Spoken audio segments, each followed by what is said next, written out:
kwa ajili ya neno lako. Simama nasi Bwana. Baba, asante na kushukuru kwa sababu ya wanao.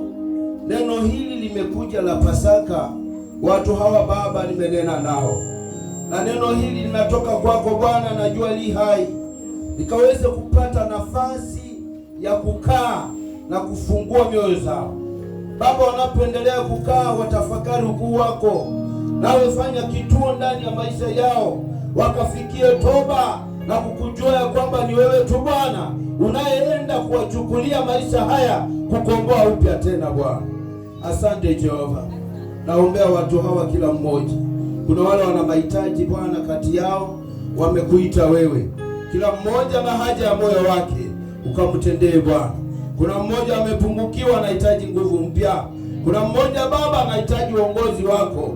Kuna mmoja Baba hana kazi, wewe ni kazi Bwana.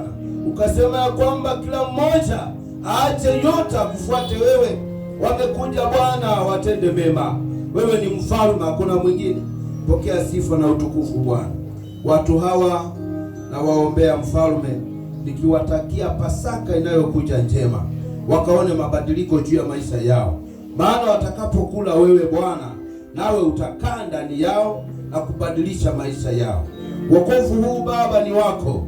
Wewe ulikufa kwa ajili yake, na ukasema kwamba hii gharama tukaweze kuigharimia na kusimama nayo siku zote. Asante Mwokozi, wastahili sifa na utukufu.